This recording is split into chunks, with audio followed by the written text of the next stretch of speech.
अस्सलाम वालेकुम। Ninth class में चैप्टर 6 में एंजाइम वाला हमने पढ़ा था, टॉपिक स्टार्ट किया था। आज हमारे पास उसी का ही एक नेक्स्ट छोटा सा टॉपिक है, एक्टिवेशन एनर्जी।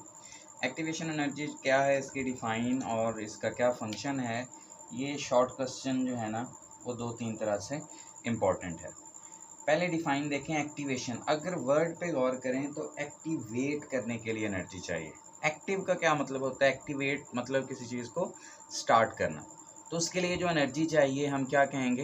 Activation energy. अब यहाँ पे चूंकि हम रिएक्शन के बारे में पढ़ रहे हैं तो इस वजह से हम क्या कहेंगे कि किसी रिएक्शन को स्टार्ट करने के लिए जो एनर्जी चाहिए वो एक्टिवेशन एनर्जी होगी।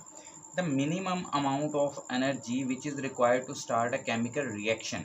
एक केमिकल रिएक्शन स्टार्ट करने के लिए, चालू करने के लिए, जो रिएक्शन को स्टार्ट करने के लिए एनर्जी चाहिए वो क्या कहलाती है? Activation energy. एक्टिवेशन एनर्जी जो है it act as a barrier to beginning of reaction. असल में रिएक्शन को स्टार्ट करने के दरमियान में ये एक बैरियर के तौर पे काम करती है। मतलब इतनी एनर्जी चाहिए उसके बाद रिएक्शन स्टार्ट होगा। फॉर एग्जांपल हमारे पास एक डायग्राम बनाई हुई है, ये देखें कि यहाँ पे ये हमारे पास एक स्टोन है, एक पत्थर है, इसको हमने उठा के इस साइड पे फेंकना है। तो ये दरमियान में जो आपको पहाड़ी नज़र आ रही है, ये क्या है? असल में ये एक बैरियर के तौर पे काम कर रही है। अब इस पत्थर को यहाँ से उठाकर इधर तक लाने में हमें ये वाला जो पोर्शन है, ये जो है ये ओवरकम करना पड़ेगा। ठीक है, जब हम यहाँ पे पहुँचेंगे उसके बाद ये पत्थर क्या आना शुरू हो जाएगा? नेक्स्ट ऑनवर्ड मूव करना शुरू हो जाएगा। तो इस बंदे को यहाँ से इस पत्थर को उठा के इधर लाने में जो बैरियर के तौर पे, दिक्कत के तौर पे या हर्डल के तौर पे काम कर रही है चीज़, वो ये वाली दरमियान वाली चोटी है। इसे हम क्या कहेंगे? Activation energy. जो क्या कर रही है? यहाँ तक पहुँचने में एक रुकावट का काम कर रही है, तो वो एक्टिवेशन एनर्जी कहलाएगी। इंजाइम्स जो हमने पढ़ा था कि बायो कैटालिस्ट हैं, केमिकल रिएक्शन को स्पीड अप करते हैं, तो ये कैसे करते हैं? Basically enzyme lower the activation energy in several ways. Basic जो फंक्शन है ना, एंजाइम क्या करता है? Lower the activation energy. ये एमसीक्यू बाज़ दफ़ा आ जाता है कि एंजाइम का मेन फंक्शन क्या है? असल में वो एक्टिवेशन एनर्जी को लो कर देते हैं, क्योंकि केमिकल रिएक्शन स्टार्ट हो, स्पीड अप हो, तो उसके लिए क्या है, जो एक्टिवेशन एनर्जी है वो एक बैरियर के तौर पे काम कर रही है। अब एंजाइम क्या करेंगे? उस बैरियर को तोड़ेंगे, किसी तरह से कम कर देंगे, तो उससे क्या होगा? रिएक्शन स्पीड अप हो जाएगा। अब एंजाइम किस तरह से एक्टिवेशन एनर्जी को कम करते हैं, ये अलग से शॉर्ट क्वेश्चन आ जाएगा। एक्टिवेशन एनर्जी को कम करते हैं, ज़्यादा करते हैं, कांस्टेंट रखते हैं, तो ये बात आएगी एमसीक्यू में, तो आप कहेंगे लोअर, कम करते हैं। और उसके बाद कैसे कम करते हैं, ये बात शॉर्ट क्वेश्चन में पूछते हैं। तो हमारे सिलेबस के मुताबिक 2-3 तरीके हैं कि कैसे काम करते हैं हमारी बुक के मुताबिक। Number 1, they may alter the shape of substrate.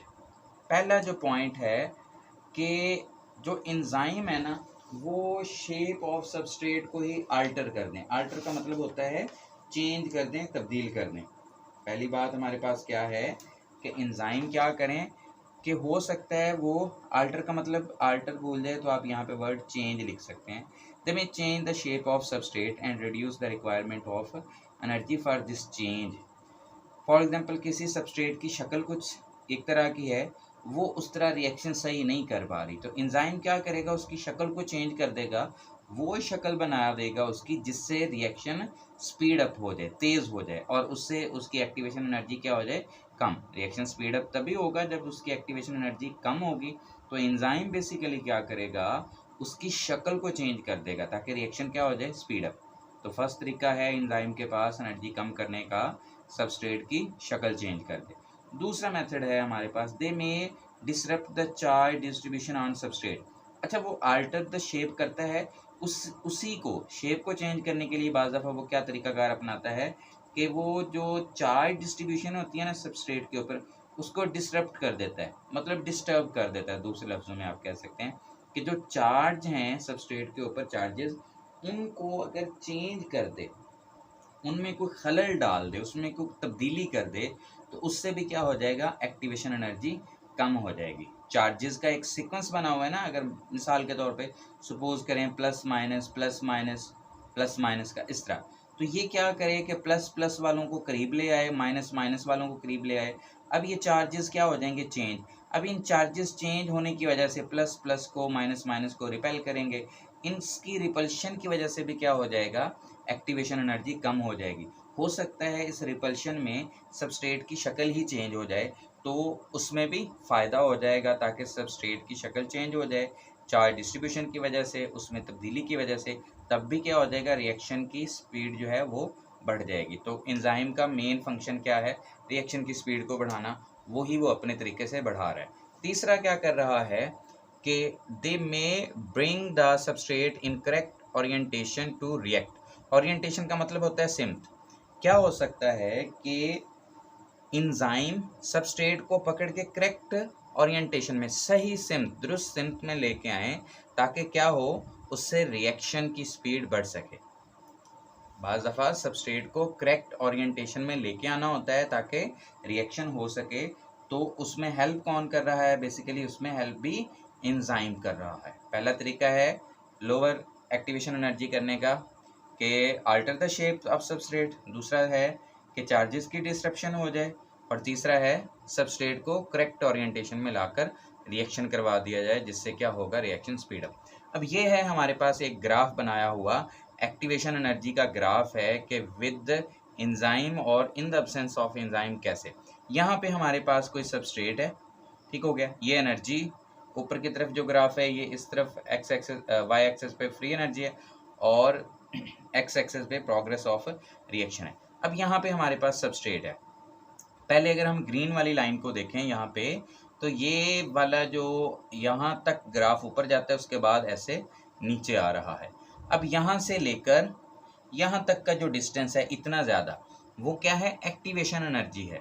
Activation energy कब, विदाउट एंजाइम, एंजाइम के बगैर अगर आपने सबस्ट्रेट को चेंज करना है किस में, प्रोडक्ट में, तो आपको इतनी एनर्जी जो है वो प्रोवाइड करनी पड़ेगी। इतनी एनर्जी, इतनी ज़्यादा एनर्जी, चोटी जो है वो हमें ज़्यादा नज़र आ रही है, तो इतनी एनर्जी हमें प्रोवाइड करनी पड़ेगी, एक्टिवेशन एनर्जी, बगैर एंजाइम के। वो देखें तो एक्टिवेशन एनर्जी ज़्यादा है।